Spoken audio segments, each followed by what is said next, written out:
Uh,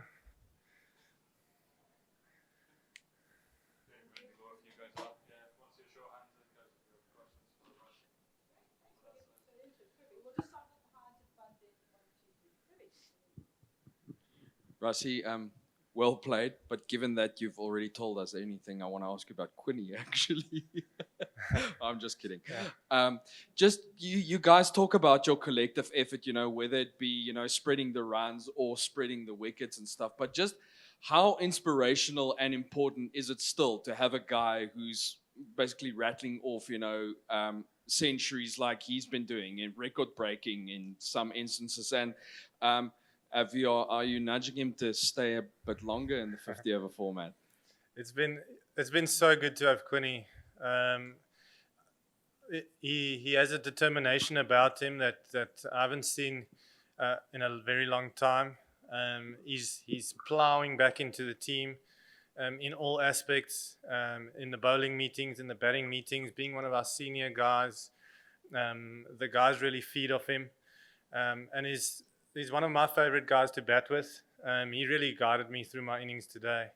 At times I was under pressure, and I was asking him about a few options and yeah, just to sort of soundboard with him out in the middle. He's such a cool and calm guy out there, thinks so clearly. Yeah, it was just great to bat with him. But he's been brilliant in the last few weeks. Like I said, very determined, and he's not all talk. He does it out on the field, and I think that's really inspirational for us as a team and the rest of the guys in the team to see a guy like that really come up with the goods. Very surprised kind of you're allowed to bat first half despite losing the toss. And how is it feeling to be among the runs? Yeah, I mean, I I keep telling the guys I love when we lose the toss because like I feel like when you win the toss and bowl first, you're looking to strike up front and put the batting team under pressure. And we would have batted first as well today, because last night we had training and it was swinging around a bit. We knew that the dew might come in later, but I think that's a brilliant thing of our bowling attack. They struck early, and we never even got to a place where the dew played a massive role. So yeah, very happy to bat first again today, and we keep refining the way we want to play, and we were really good at times today, but also yeah, I just was speaking to Classy just now in the change room, and we probably left a few runs out there still. So there's definite places to improve. So we'll look at that tomorrow. Yeah, and obviously happy to contribute in the team. There's a full out team performance there, and I think that's a thing that's really heartening in the change room at the moment. Everyone's contributing, and I mean even the guys on the bench. You have Shamo sitting out after being man of the match the other day, and the guys on the bench, the energy they're putting into the team has just been unbelievable. So all 15, the staff's contributing, our medical team to get the guys back and ready and reset for every match. Yeah, it's just been a collective effort, and yeah, it's just good to see the results of that, I suppose, in a match like tonight.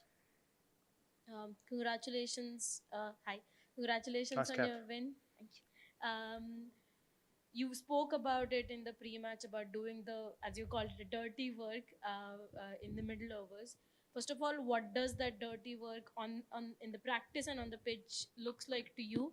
And what is when batting first? There have been scores 300 plus every time. What is the method to that madness that South Africa has managed to achieve while batting first? I think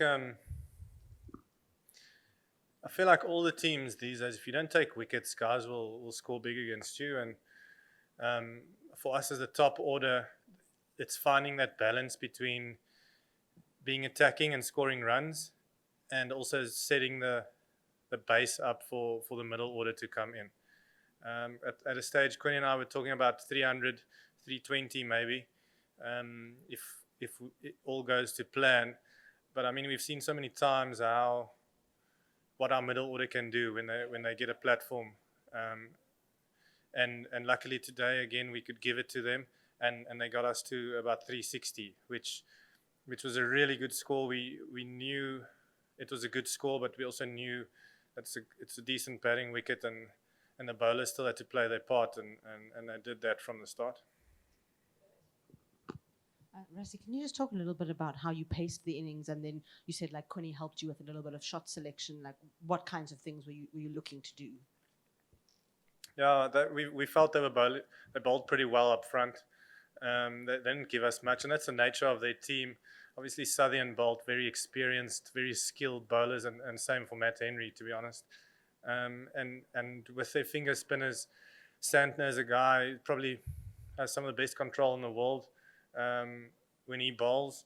The other two we knew we could put under pressure, but they've been bowling well in the tournament so far. So they weren't giving us much, and we sort of had to fight through that period. And yeah, I kept asking Quinning, like, if you want me to make a play, just tell me. And he said, no, just extend it and just look at your options for the spin. Keep playing straight. Keep being really relentless if it's in your area, but if it's not, respect it, because we know how these guys bowl and they're very disciplined with the ball. So, yeah, I mean, it's tough to think of an example now, but I think Mitch Santner was really tough to play today, and at the end of the day, he went for 58 in his 10. So that shows us, like, you know, we don't always have to be in fifth gear. We can play sort of in third gear to start with, and maybe at the end up it a little bit. 10 overs for 58, we were really happy with him because we felt he bowled really well. It was really tough to score off him, especially. Rassie, I can think of a few World Cups in the past where you guys going into a game against a side like India and the way they're playing and everything else would have been quite daunting for South Africans. But now you get the feeling that South Africans are actually looking forward to that. I'm sure you guys are as well, but you know, do you think is it safe for South Africans to look forward to that game? Definitely, I think what we've done really well is in this campaign is we're really just focusing on what we want to do and how we want to play it. In our match review meetings, we keep looking at the numbers with the coaches, and so far in this tournament, by most metrics, we're stacking up pretty well. So at the end of the day, it's almost irrelevant who's in front of you. We know if we play the way we want to play and execute how we want to and take the correct options, especially under pressure, then sort of the result is sort of a byproduct of that. So obviously playing India in India is a massive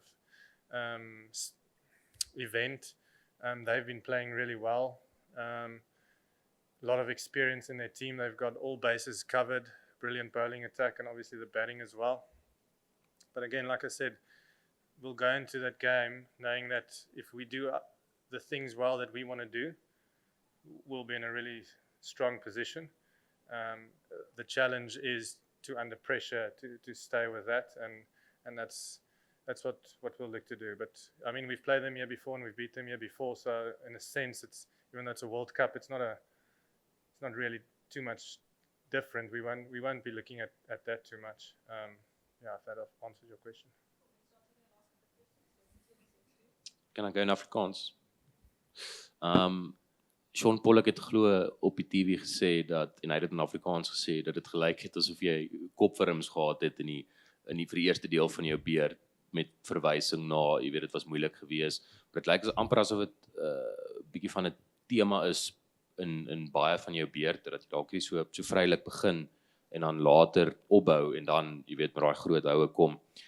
Is dit 'n bewuslike ding van jou of voel jy nie altyd gemaklik as jy aan die begin van jou beurt is nie, of is dit dalk 'n mental ding ook dat jy nog gewoond moet raak aan die blad en aan die beurt, of hoe sien jy dit? Do you want me to answer in Afrikaans or English? English.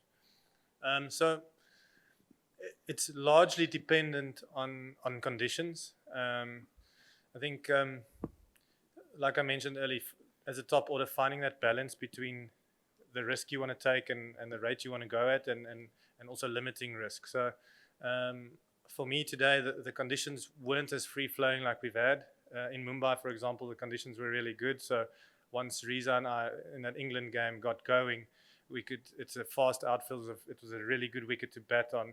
Then you can really play good cricket shots and you sort of stay with a runner ball strike rate fairly easily. Today, I felt it was a bit the other way around. You had to really get used to the conditions and the pitch. And I think Quinny at a stage also was going slower than he normally goes, definitely as well. And I suppose that shows you, that tells a story in itself. So the important thing for us was to assess that and know that when you get a start, to capitalize, to really make them come into your area, keep the pressure on them, because like I mentioned earlier, if you don't take wickets in this format, and guys have a platform to play off, it can, I mean, the sky's the limit. Rassie, you spoke a bit about the communication between you and Connie and I. He guided you over the course of a long partnership like that. Are there opportunities for you guys to just keep it a bit light, to enjoy it and crack a joke with one another, and can you take us into whatever that might be? Yeah, there are a few lighter moments. At the start, it's obviously pretty tense. They were bowling well, so you have sort of a very sharp focus there. But Quinny is never too far away from a joke. So I mean, I can't think of too many examples today, but he does keep you on your toes. At a stage today, he hit a 4. And it was quite obvious he was going for 4, and I was looking away, and he was like, rush, like, and I looked up as if I should run, and he was just like, come on, stay with the game type thing. So, no, I mean, he's one of my favorite guys to bat with. He doesn't speak too much out there, but like what he says makes so much sense, and to get access to what he's thinking on the other end, it's just really good. Hey Rassie, in this tournament, South Africa have had the fewest dot balls and yet the most boundaries. It's a rare scenario because teams can usually focus on only one of them. Is this something that you guys talk about when you are laying out your batting plans? We don't, like I mentioned earlier, I think that's a result of what we want to do when we're out in the middle. We talk about what's assessing conditions and what's the correct option and always having the correct intent, and that sort of differs throughout the innings, your options and your intent.